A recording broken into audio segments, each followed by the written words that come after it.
हरे कृष्णा। कैसे हैं आप सभी? आप सभी का स्वागत है ब्लिसफुल कृष्ण डिवोटीज लाइफ में। और अभी हम बनाने जा रहे हैं इडली। तो इडली की रेसिपी वगैरह कुछ भी मैंने शेयर नहीं की है।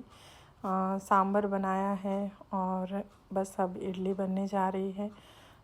इडली की रेसिपी मेरे चैनल पे पहले से है, तो मैं उसका लिंक डिस्क्रिप्शन बॉक्स में रख दूँगी। फ्रूट वगैरह का भोग लग गया है ठाकुर जी को सुबह सुबह, और जैसे ही भोग लगाया है वैसे ही मैंने जो है दोपहर के खाने की भी तैयारी शुरू कर दी है, ताकि मैं भोग लगा के और फिर इन सब चीज़ों से फ्री हो जाऊं तो मैं दूसरी जो सेवा वगैरह है वो कर सकूं।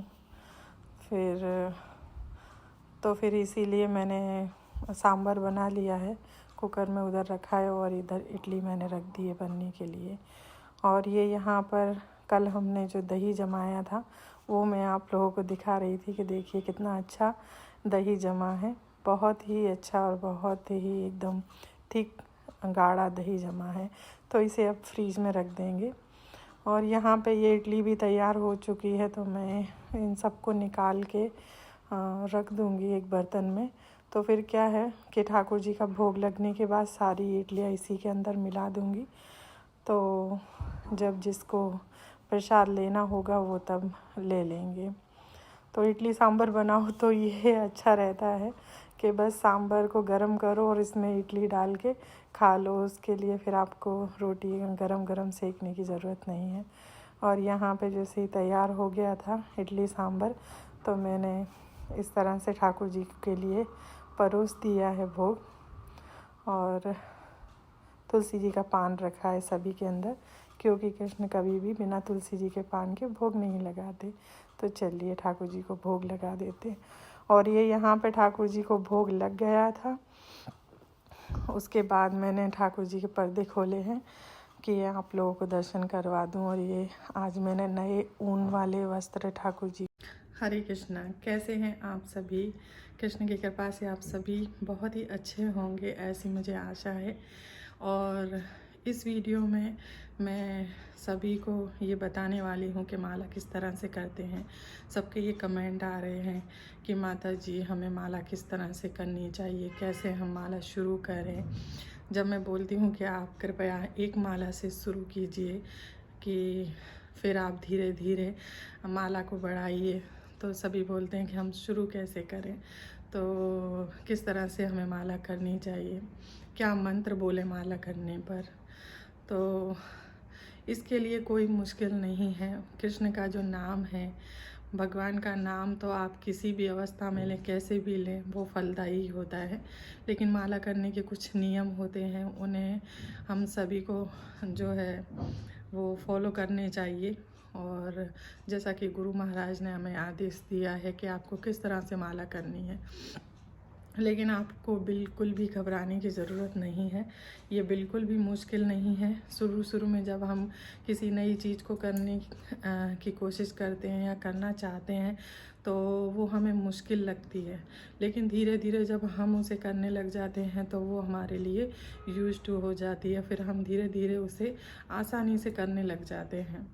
तो माला करने में भी कोई भेद नहीं है बहुत बड़े के हाय हम इसको कैसे करेंगे और किस तरह से ये हो पाएगी। बहुत ही आसान है ये करना। तो आज मैं ये बताने वाली हूँ कि किस तरह से माला को करना है। काफ़ी वीडियो में मैं बोलती आ रही हूँ, लेकिन हर वीडियो में या तो मैं भूल जाती हूँ क्योंकि काम का इतना प्रेशर होता है, और या फिर मैं उसमें ऐड नहीं कर पाती वीडियो में, उस समय ध्यान ही नहीं रहता। लेकिन आज मैंने अच्छे से याद करके रखा है कि मुझे कुछ भी हो जाए, माला कैसे करनी है आपको ये मुझे दिखाना ही है। तो इस तरह से एक माला की झोली होती है, ये देखिए ऐसी, और इसके अंदर ये माला होती है, ये इस तरह से। तो माला करने के लिए ये जो है इसे कहते हैं कृष्ण मणि, और इंग्लिश में इसे कृष्ण बीड या इसे जो हमारे वेद में बताया जाता है सुमेरु, उससे सुमेरु कहा जाता है। तो इस सुमेरु के ऊपर पंचतत्व मंत्र बोला जाता है। पंचतत्व मंत्र इस तरह से है: जय श्री कृष्ण चैतन्य प्रभु नित्यानंद श्री अद्वैत गदाधर श्रीवास आदि गौर भक्त वृंद। ये एक पंचतत्व मंत्र है। पंचतत्व मंत्र बोलने से हम जितना भी माला जप करते हैं वह हमें अपराध नहीं लगता है माला करने से। इसीलिए एक माला पूरी होने पर यहाँ पर हमें पंचतत्व मंत्र बोलना होता है।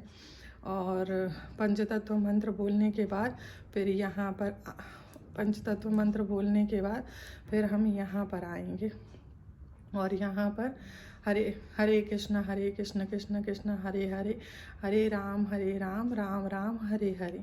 फिर इसको ऐसे करेंगे आगे: हरे कृष्ण कृष्ण कृष्ण हरे हरे, हरे राम राम राम हरे हरे, हरे कृष्ण कृष्ण कृष्ण हरे हरे, हरे राम राम हरे हरे। ये एक पूरा मंत्र है: हरे कृष्ण कृष्ण कृष्ण हरे हरे, हरे राम राम राम हरे हरे। ये एक मंत्र है और इस एक मंत्र को आपको एक मोती पर बोलना है। फिर उस मोती को आपको पीछे करना है और आगे के मोती पर इस तरह से अंगूठे से ऐसे लेना है: हरे कृष्ण कृष्ण कृष्ण हरे हरे, हरे राम राम हरे हरे, हरे कृष्ण कृष्ण कृष्ण हरे हरे, हरे राम राम हरे हरे, हरे कृष्ण कृष्ण कृष्ण हरे हरे, हरे राम राम हरे हरे। अब आप मुझे देख रहे होंगे कि मैं इस वाली उंगली को हाथ नहीं लगा, इस वाली उंगली से माला को छू नहीं रही हूँ। मैंने ऐसे करके रखी है, ऐसा नहीं है कि ये मैंने ऐसे ही करके रखी है। ये उंगली जो होती है इससे हम माला को नहीं छूते हैं, और सिर्फ अंगूठा और ये बीच की उंगली, इसी से माला की जाती है। इसीलिए झोली में एक जगह होती है जिससे ये उंगली बाहर रहती है, तो उस उंगली ये वाली टच नहीं होती है। तो ऐसे ही आपको ये पूरी माला करते हुए जाना है। ऐसे यहाँ तक पूरे आप आ गए, यहाँ माला करते करते यहाँ पर आ गए आप, पूरी माला यहाँ हो गई आपकी। फिर आप यहाँ पर फिर से वही मंत्र बोलेंगे: जय श्री कृष्ण चैतन्य प्रभु नित्यानंद श्री अद्वैत गदाधर श्रीवास आदि गौर भक्त वृंद। और वापस आपको फिर से यहाँ से घूम जाना है। यहीं आपने ख़त्म की थी और वापस यहीं से आपको घूमना है। इस जो सुमेरु जो कृष्णमणि है इसको आपको पार नहीं करना है, ठीक है। ये जो सुमेरु है, कृष्णमणि है, इसे आपको पार नहीं करना है, यहीं से आपको वापस घूम जाना है। वापस से शुरू करना है: हरे कृष्ण कृष्ण कृष्ण हरे हरे, हरे राम राम राम हरे हरे, हरे कृष्ण कृष्ण कृष्ण हरे हरे, हरे राम राम राम हरे हरे। इस तरह से माला हमारी, जो आपको एक माला, दो माला, 16 माला करनी है, वो माला हमारी इसी तरह से पूरी होंगी। तो ठीक है, इस तरह से आपको ये माला करनी है। अब दूसरी एक और ज़रूरी बात कि आपके पास हमेशा माला के लिए ये झोली होनी चाहिए। जैसे कि शरीर पर वस्त्र होना ज़रूरी है, उसी तरह से माला के लिए ये ज़रूरी है झोली। हम अपने शरीर को स्वच्छ रखने के लिए, साफ रखने के लिए वस्त्र धारण करते हैं शरीर पर, तो इसी तरह से ये झोली होती है, ये माला को प्रोटेक्ट करती है कि किसी भी प्रकार की कोई गंदगी, कोई गंदे हाथ किसी के कोई लगे ना, छू ना ले। यदि ये कहीं पर जैसे माला रखी डायरेक्ट किसी ने उठा के यहाँ से कहीं दूसरी जगह रख दिया, तो वो नहीं होना चाहिए। अगर झोली को कोई उठाएगा तो कोई तकलीफ़ नहीं है, आप झोली को तो कभी भी धो सकते हैं। तो ये आप इस तरीके से करेंगे। और यहाँ पर देखिए, ये यहाँ पर हाथ ऐसे करके इसके अंदर डालना है और इस तरफ जैसे मैंने बताया था, ये उंगली को बाहर निकाल के रखना है। और इसे आप गले में डाल सकते हैं या फिर हाथ में ऐसे करके बांध भी सकते हैं, बहुत लटकता है तो और फिर बस आप अपनी माला इसके अंदर से शुरू कर सकते हैं। और यहाँ पर ये साक्षी माला बोलते हैं इसे, लेकिन आप अगर एक माला से शुरू कर रहे हैं तो आपको ज़रूरत नहीं है, 1-2 माला तो हम बिना इसके भी कर सकते हैं। लेकिन जब आप एक माला से ज़्यादा माला करते हैं तो उसे याद रखने के लिए ये साक्षी माला होती है, जिसके अंदर 16 मोती हैं। तो जो 16 माला करते हैं उनको ये आवश्यक है रखना, क्योंकि याद रहे कि उनकी कितनी माला हो गई हैं। तो जब एक माला हो जाए तो एक मोती को आप ऊपर कर सकते हैं, फिर दूसरी माला हो जाए तो दूसरे मोती को ऊपर कर सकते हैं। इसी तरह से आप हर मोती को ऊपर कर सकते हैं एक एक माला होने पर। और इधर यहाँ पर 4 और दिए हुए हैं।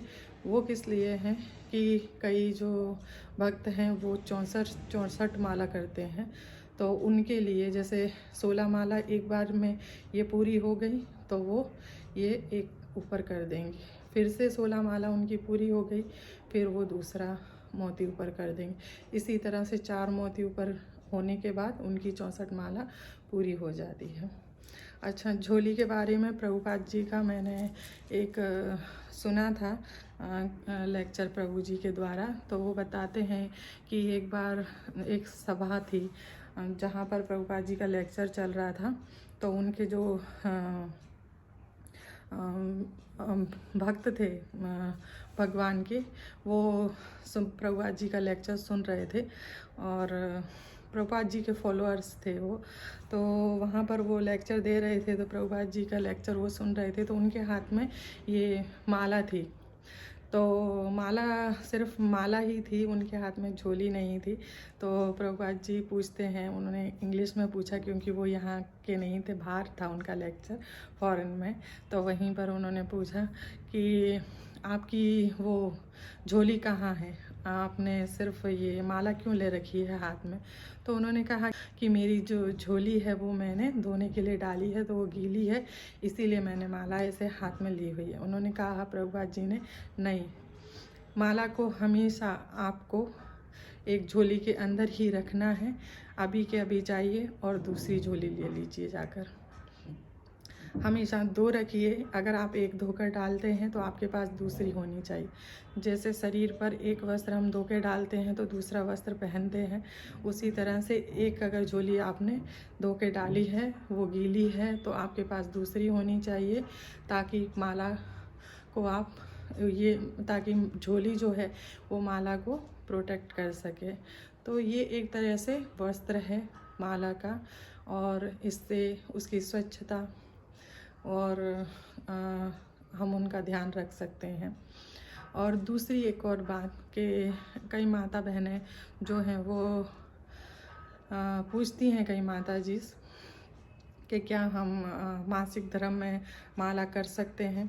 तो उसके लिए प्रभुपाद जी ने कहीं पर भी मना नहीं किया है कि नहीं, आप मासिक धर्म में माला नहीं कर सकते हैं, क्योंकि माला तो पवित्र ही है, तो उसका कुछ नहीं बिगड़ सकता। आप माला कर सकते हैं, बस आप किसी शास्त्र ग्रंथ को नहीं छू सकते, और आप मंदिर में विग्रहों को नहीं छू सकते, उनका भोजन भोग वो सब किसी भी वस्तु से हाथ मत लगाइए। लेकिन आप कृष्ण का नाम किसी भी अवस्था में ले सकते हैं, चाहे इवन आप सोच कर रहे हैं, आप लड़ाई झगड़े में भी ऐसा बताया गया, हालांकि हमें नहीं करना है लड़ाई झगड़ा, लेकिन एक बताया गया है भागवत में, श्री सुखदेव जी कहते हैं परीक्षित महाराज को कि यदि आप किसी भी कष्ट में या गुस्से में, गाली में, नाराज़गी में भी भगवान का नाम लेते हैं तो वह बहुत फलदायी होता है। तो प्रभुपाद जी बताते हैं कि आप मासिक धर्म में माला कर सकते हैं। तो आप बताया जाता है कि मासिक धर्म में आप माला कर सकते हैं, बस ये 4 दिन जब आपके हो जाएं तब माला को आप गंगा जल उस पर छिड़क दीजिए जब आप पवित्र हो जाएं उसके बाद, और जो झोली है उसे आप धोकर डाल दीजिए और माला को दूसरी झोली में रख लीजिए। तो इससे किसी भी तरीके का कोई अपराध नहीं लगता है। भगवान का नाम आप हर अवस्था में ले सकते हैं, बाकी के दूसरे कार्य नहीं करने चाहिए। तो जो इन्फॉर्मेशन मेरे पास थी, जो जानकारी है मेरे पास, वो मैंने आपको दी है। और आप लोग इसे फॉलो कर सकते हैं। तो ठीक है, धन्यवाद। हरे कृष्णा।